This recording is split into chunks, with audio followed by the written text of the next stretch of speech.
सभी पत्रकार साथियों का बहुत बहुत स्वागत है आपके यहाँ पहुंचने पर। आप लोगों के संज्ञान में जरूर होगा एक मामला कि कुछ दिन पहले एचपीएससी में वहां के जो डिप्टी सेक्रेटरी थे वो करोड़ों रुपए कैश के साथ पकड़े गए। ये सरकार ढिंडोरा पीट रही थी ईमानदारी का। हरियाणा के अंदर करीब 30 लाख नौजवान हैं जो कि भर्तियों के लिए फार्म भरते हैं, पेपर देते हैं। 30 लाख, 5 लाख वैकेंसी हरियाणा के अंदर खाली पड़ी। इतना बड़ा घोटाला हुआ, करीब 30 पेपर में से 25 पेपर आउट हो चुके हैं।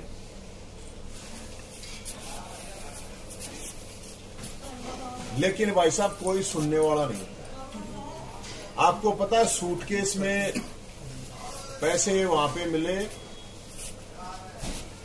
तो हम इस सरकार से ये कह रहे थे, हमने कल से एक धर्मयुद्ध शुरू किया है युवाओं के लिए कि ये जो भर्तियों में गड़बड़े हो रही है, ये जो भ्रष्टाचार हो रहा है, उसको लेके कि वही अगर सरकार ईमानदार है तो गीता जयंती चली हुई, गीता को तो मानती होगी ना सरकार, गीता जयंती चली हुई है, तो गीता पे हाथ रख के और कसम खा लेंगे हमने इसमें पर्ची खर्ची नहीं चलाई नौकरियों में, या हमारी सरकार में भ्रष्टाचार नहीं है, तो हम मान लेंगे। मुख्यमंत्री कहते हैं कि वे भ्रष्टाचार नहीं है, तो मुख्यमंत्री हाथ कर दें गीता पे, क्या प्रॉब्लम है?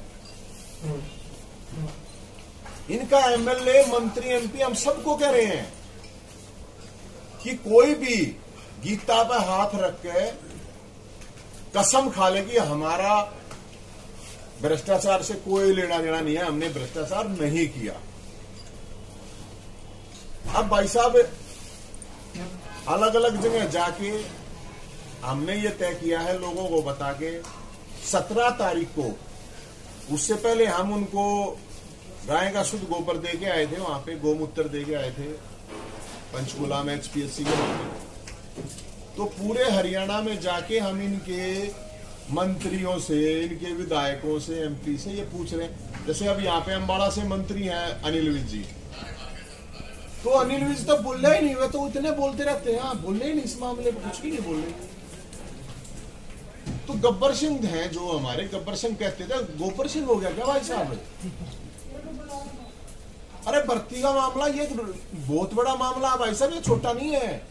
30 लाख बेरोजगार है, 30 लाख रोजगार उनको मिल नहीं रहा है, क्राइम हो रहा है। क्राइम की जिम्मेदारी भी तो गृह मंत्री है, विज साहब की है ना। हरियाणा के अंदर आप देख रहे होंगे रोज कितनी घटनाएं हो रही हैं, गोली मारी जा रही है, मर्डर हो रहे हैं, रेप हो रहे हैं, लूट डकैती, दुनिया भर के उल्टे काम होने लग रहे हैं। तो उसका बड़ा कारण है भाई साहब ये नौजवान जो बेरोजगार हैं। नशा कितना फैल रहा है भाई साहब, नौजवान नशा कर करके मरने लग रहे हैं लड़के। तो ये बेरोजगारी तो इसका कारण है। 5 लाख वैकेंसी खाली पड़ी है, उनको तो भर दे कम से कम सरकार है, उनको भी नहीं भर रही। तो भाई साहब हम तो इनके सभी मंत्रियों को, मुख्य सबको चैलेंज है ये सीधा, गीता बहादुरो कसम खाओ तुमने भ्रष्टाचार नहीं किया, तो हम मानते हैं। चाहे इनका एमएलए हो, चाहे यहाँ का खुद का एमएलए हो, या यहाँ का मंत्री हो, या कहीं का भी है, हर जगह जाके ये चीज कह रहे हैं। और 17 तारीख को विधानसभा का घेराव करें। अब ऑप्शन इनके पास है, या तो गीता का हाथ रख के कहते हैं गंगा जल है, गंगा जल उठा के कह दें, नहीं तो भाई साहब शुद्ध देसी गाय का गोबर और गोमूत्र से विधानसभा के ऊपर हम जाएंगे। और इस मामले को, क्योंकि भाई साहब दबा रहे हैं मामले में, हम ये कह रहे हैं यार नार्को टेस्ट करवा दो उसका, ना वो करवाया। हम ये कह रहे हैं इनकी संपत्ति की जांच करवा दो। हम ये कह रहे हैं 2 मंत्री शामिल है, उनका पता तो करवा दो। उल्टा सरकार हमारे को कह रही है नाम बता दे 2 मंत्री हैं, कौन से हैं? अरे रिमांड तुम न लिया, मैं कैसे बताऊंगा? मेरे को तो ये पता चल गया 2 मंत्री हैं। तो अब ये सबसे पूछता इसीलिए पता भी चल जाएगा भाई साहब। क्या पता पूरी की पूरी सरकार है, क्योंकि अगर कोई गीता बहादुर रख के ये कहेगा कि हम नहीं है तो ठीक है भाई, एक सामाजिक मान्यता की बात है ना। ये अब कोर्ट तो पता नहीं कब फैसले देंगे, कब इनके आएंगे नहीं आएंगे। गीता जयंती वैसे चली हुई है, कुरुक्षेत्र से हमने कल ये शुरू किया हुआ। तो इस समय भाई साहब हम तो हर्जिंग है, इनको यही है, अगर इन्होंने 17 तारीख तक नहीं किया उसके बावजूद भी इनको हम गोबर और गोमूत्र भेंट करेंगे। अगर इन्होंने कसम नहीं खाई तो गीता की कसम खाने ही कह रहे हैं, गीता की नहीं गंगा जल की कुछ तक करो। तो बहुत बड़ा है ये मुद्दा भाई साहब। इस मुद्दे क्योंकि जो चेयरमैन है उसके साथ उसकी चैट थी, वो जो पकड़ा गया वो तो मछली पकड़ी है भाई साहब, छिपकली पकड़ी है इनने। मगरमच्छ तो हाथ नहीं लगाया मगरमच्छों को। तो ये स्थिति है हरियाणा की, मैं आपको बताऊं। और हम स्पेशल आज हम तो अनिल विज साहब से कहने के लिए आए हैं, अब बोलो ना, आप तो बड़े बोला करते हैं विज साहब, बोलो। मैं तो ये मानना करता विज साहब बड़े ईमानदार आदमी है, वो ही नहीं बोल रहे। तो विज साहब खा ले कसम, गीता में हाथ रखे, अब गीता को मानते नहीं। तो ये स्थिति है भाई साहब, और इसको लेकर हमें जा रहे हैं। और हमने तो जितनी हमारी औकात है, कैपेसिटी है पैसे की, वो पैसे भी, ये सूटकेस सरकार है, हम तो ये मान रहे हैं ये सूटकेस में नौकरी है भाई साहब, इस सूटकेस में सरकार है। और इस सूटकेस में जो है हमने जो अपनी तरफ से हमारे से इसमें गीता भी है, और ये तो भाई साहब गोमूत्र है इनके लिए, और ये गोसे है भाई साहब इनको देने के लिए, ये गोमूत्र और गोसे। अगर ये या फिर भाई गीता, ये गीता है, हम तो ये कह रहे हैं भाई साहब कि ये तो गीता है, या तो गीता पर हाथ रख के कसम खा जाओ, नहीं तो फिर भाई साहब गोमूत्र। गोमूत्र का क्या करें?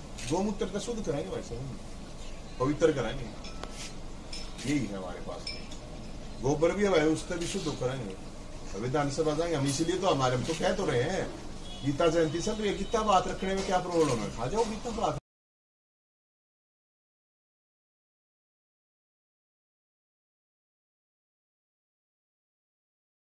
और ये रुपए हैं सर, इकट्ठे कर रखे हैं, वैसे हम इकट्ठे कर रहे हैं, रुपए भी इकट्ठे कर रहे हैं। ये रुपए किस लिए इकट्ठे किए जा रहे सर? भाई साहब ये चाहिए नहीं इनको नौकरी लगाने के लिए, रेट लिस्ट का पूछ रहा हूं मैं इनसे। अब हर नौकरी का रेट बता दो, हर नौकरी का अगर ये रेट बता देंगे तो भाई साहब लोग अपनी, और ये आप लोगों के भी तो बच्चे तैयारी करते होंगे ना, सबका नंबर आएगा, कहीं ये सोच रहे हो वहां सेटिंग चल रही है, आपके भी नहीं होने।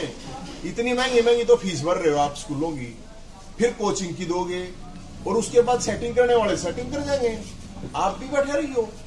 मैं तो सबकी आवाज उठा रहा हूं भाई साहब इसमें, और बाकी हम तो अपनी तरफ से कोशिश करेंगे, सरकार मान लेगी तो ठीक है, और नहीं तो भाई साहब हम तो ये एक बड़ा आंदोलन इसमें कर रहे हैं। और 17 तारीख का जो है ना, चंडीगढ़ जाके मटका चौक पे विधानसभा का घेराव करेंगे। और इन्होंने आवाज नहीं उठाई विधानसभा में, चाहे पक्ष का हो विपक्ष का हो विधायक, सब ने गोबर भेंट करेंगे भाई साहब, सबको गोमूत्र भेंट करेंगे। और तो हमारे पास कुछ है नहीं, जितने पैसे इकट्ठे होंगे वो भी करेंगे। भाई सरकार अगर नहीं कंडक्ट करवा पा रही एग्जाम, तो दारू के ठेकों की तरह नीलामी ऑनलाइन कर दो नौकरियां की, जिसकी जितनी कैपेसिटी ले जाएगा, खत्म बात। अगर निष्पक्षता दिखाई नहीं पा रही है तो नीलामी कर दो। सर इनके जो वरिष्ठ जो सर्वोच्च हैं, दिल्ली में राज कर रहे हैं, जो वो लाखों के सूट पहनने के लिए जाने जाते हैं, और आपने सूट केस में सरकार डाल दी।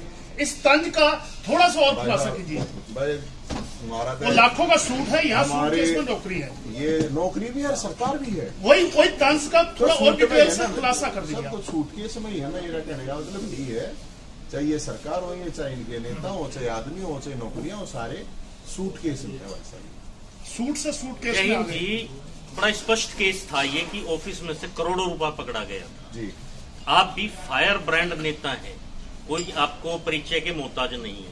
पहली बात यह कि आप भी लेट आए मैदान में, कहीं आप पंजाब इलेक्शन में उलझे हुए हो, या आपको वहां से कुछ राहत मिली है, इधर आए हो, ये एक बड़ा सवाल है प्रदेश। अभी शायद आपको ध्यान नहीं होगा भाई साहब कि सबसे पहले जिस दिन ये हुआ था ना केस, उसके सबसे पहले हमने किया था, अभी तो किसी ने और ने किया नहीं। HPSC को तो हम 25 तारीख में चले गए, आज तो तारीख होली मेरे ख्याल में 7 हुई, आज तो 7 तारीख होगी। आपको शायद ध्यान नहीं होगा, आज सबसे पहले हमने इस पर आवाज उठाई थी और वहां पे जाकर प्रोटेस्ट भी हमने किया था। शायद छुट्टी पे होंगे आप उस टाइम पे। और अब भी हम विधानसभा का घेराव कर रहे हैं और अभी आप लोगों से, साथियों से, अपने साथियों से मिलके ये हम तय कर रहे हैं कि विधानसभा घेराव करेंगे। सबसे अपील कर रहे हैं, अपना गोसे इकट्ठे कर लो, गोमूत्र इकट्ठे कर लो, जिसके पास इतने रुपये हैं वो रुपये इकट्ठा कर लो, विधानसभा लेके चलेंगे सबको।